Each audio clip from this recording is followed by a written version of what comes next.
This upcoming July, HDB will launch BTO sales and sales of balance flats at the same time. Many people are wondering, can you apply for both BTO and SBF at the same time? Then just decide based on which one got the better queue number? Unfortunately, the answer is no. According to the HDB website, you can only submit one application for one town and a flat type in a sales launch. If the sales launch have both BTO and SBF exercise, then you can just apply for one but not both of them. So should you apply for BTO or SBF? I'm sure you already know the basics. For example, like BTO takes longer but cheaper, blah blah blah. But before going there, I want to highlight something very interesting. Let's compare the BTO application rate between a regular launch, where there's just BTO launch, versus a combined launch, where you have both BTO and SBF at the same time. I am specifically looking at the application rate for a forum flat for first-timer families in mature towns only. Interestingly, the BTO application is a little bit muted if you have SBF at the same time. As you can see on the chart, both February 2024 and 2025 have BTO and SBF launch at the same time. On the other hand, June and October 2024 launch was just purely selling BTO. And what happened? We can see that the application rate for BTO are higher in both June and October 2024.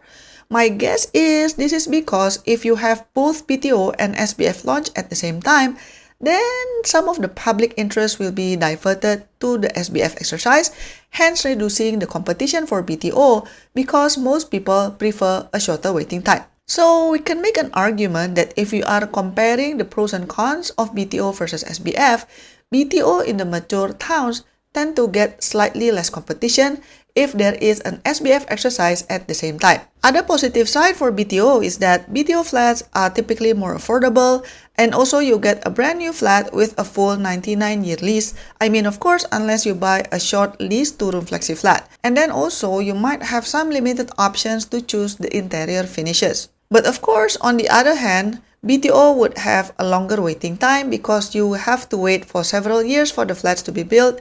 And also, with the new standard plus and prime classification, that essentially means for BTO in strategic locations, it will also come with a longer MOP, subsidy clawback, cannot rent out the whole flat even after MOP, and a bunch of other restrictions.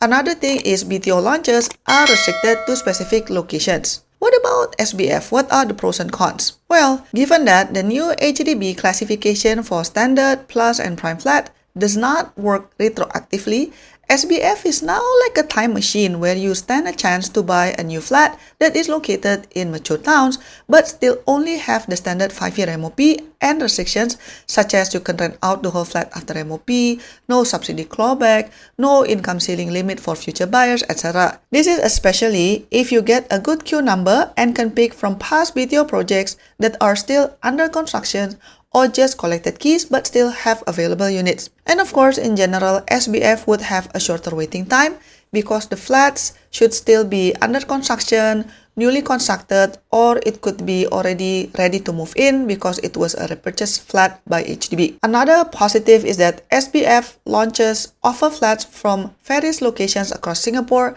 and not limited to like 7 or 8 locations only. Regarding price, although SBF is generally more expensive than a BTO because of the shorter waiting time, but usually SBF is still cheaper versus if you buy from the open market. And another good thing about SBF is that you know the exact location and unit of the flat. What about the cons? Well, if you apply for SBF, with the current rule, there is a chance that you can get a terrible queue number and left with old flats to choose from or take penalty by not picking anything. Most people thought that SBF is just a bunch of past BTO flats that are still available, but that's actually not the full story. From the previous SBF exercise, apparently, there were quite a lot of older flats with like 40 to 50 years lease left because SBF also includes repurchase flats. I look it up and there are several reasons that HDB would repurchase a flat. The first reason is compulsory acquisition. So HDB can acquire a flat if the owner or their spouse no longer lives in it or if it was used for an unauthorized purpose.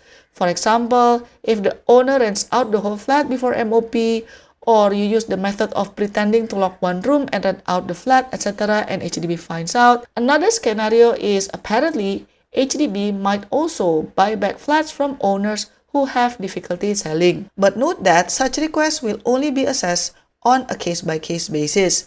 Criteria include whether the owner has fulfilled the MOP and owned the flat for at least 10 years, and the owner should have made genuine attempts to sell the flat at a reasonable asking price. Another downside of SBF is that you are essentially choosing from quote-unquote leftover units, so your options for floor level and facing might be limited. But again, it really depends on the available stock, because on the last SBF exercise, there were quite a lot of high floor units. And another thing is that SBF flats might be slightly more expensive than their original BTO prices. Please note that the ethnic integration policy quotas still apply, which could further limit your choices. So in summary, should you buy SBF or BTO? Personally, I would still go for SBF as long as the town that I want does not have an incredibly high percentage of repurchase flats. And then, assuming I can get a good queue number, I will aim for flats that are still under construction or newly done, preferably that comes with standard restrictions and 5-year MOP. Why? Because, again, SBF is a time machine, man. SBF is the only chance to get a new HDB flat in good location from past BTO that was launched before the standard plus and prime classification. Besides, SBF is supposed to be launched one time per year, right?